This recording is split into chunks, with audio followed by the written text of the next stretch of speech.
ওই পূর্ণাঙ্গ রায়ে 18 পরিপত্র শতভাগ বহাল থাকবে, কেউ করতে পারে নাই।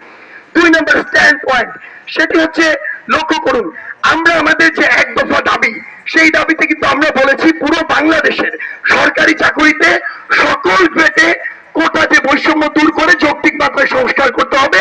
স্টুডেন্ট পালস হচ্ছে 5%। এখন কথা হচ্ছে 18 পরিপত্র কি সকল গ্রেড নিয়ে ছিল? ছিল না। 18 পরিপত্র ছিল শুধুমাত্র প্রথম এবং দ্বিতীয় গ্রেড নিয়ে। এখন আমরা ঢাকা বিশ্ববিদ্যালয়ের এখান থেকে যে আন্দোলনটি শুরু করেছি, সেটি কিন্তু এই মুহূর্তে বাংলাদেশের 64টি জেলায় ছড়িয়ে পড়েছে।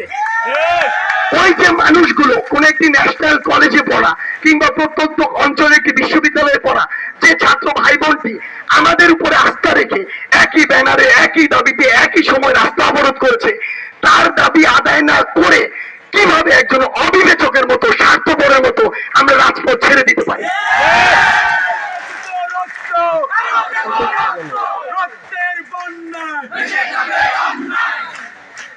আমাদের এই জায়গায় সবচেয়ে গুরুত্বপূর্ণ যে কথাটি, দেখুন, ঢাকা বিশ্ববিদ্যালয় আমরা বলি বাংলাদেশকে পথ দেখায়, দেখাতে পারে এই জন্যই যে ঢাকা বিশ্ববিদ্যালয় তার কথার মর্যাদা রেখেছে, আস্থা রেখেছে।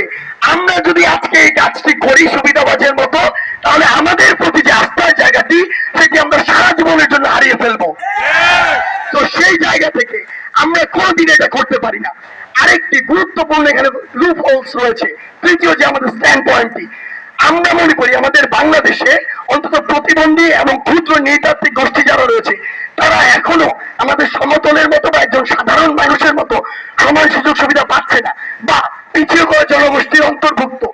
এখন একজন মুক্তিযোদ্ধা পরিবারের সন্তানের রিটের ভিত্তিতে যদি মহামান্য হাইকোর্ট 2018 সালের পরিপত্রটিকে অবৈধ ঘোষণা করে, তাহলে আজকে থেকে 1 বছর পরে, 2 বছর পরে যদি একজন প্রতিবন্ধী রিট করে, যদি একজন ক্ষুদ্র নৃতাত্ত্বিক গোষ্ঠীর কেউ একজন রিট করে, আবার তো মহামান্য হাইকোর্ট সেটিকে অবৈধ ঘোষণা করতে পারে। তাই আমাদের জায়গা থেকে যেটি চাওয়া, এই পরিপত্র খেলা আমরা চাই না। আমাদের কথা হচ্ছে মাননীয় প্রধানমন্ত্রী সংসদে ঘোষণা দিয়ে পরিপত্র জারির পরে যদি সেটি অবৈধ হয়ে যায়, তাহলে সামনে যে আরো কত খেলা হবে তার সম্পর্কে আমাদের কোনো ধারণাই নেই। এই জন্য আমরা, এই যে ছাত্র সমাজ বাংলাদেশের, আমরা চাই এই কোটা সিস্টেমের স্থায়ী সমাধান হোক, এই কোটা সমস্যা চিরতরে সমাহিত হোক। এই জন্য আমাদের দাবি সরাসরি নির্বাহী বিভাগের কাছে, সরকারের কাছে। দাবি কি? আপনারা একটি কমিশন গঠন করুন, ওই কমিশনের সকল স্টেক হোল্ডার থাকুক, যেখানে স্টুডেন্টরা স্টেক হোল্ডার হিসেবে থাকবে। আপনারা আমাদেরকে এই কমিটমেন্টটি দিন, আমরা দ্রুততম সময়ের মধ্যে কমিশন গঠন করব এবং আমাদের গবেষণার ভিত্তিতে যৌক্তিক মাত্রায় কোটা সংস্কার করব। এখানে আমাদের জায়গাটি ক্লিয়ার করি, আমরা চাই 5% হোক।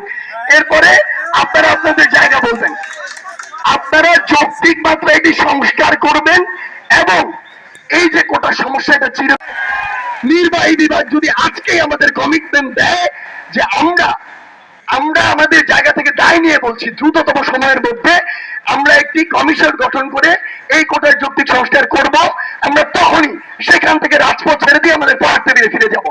শেষ।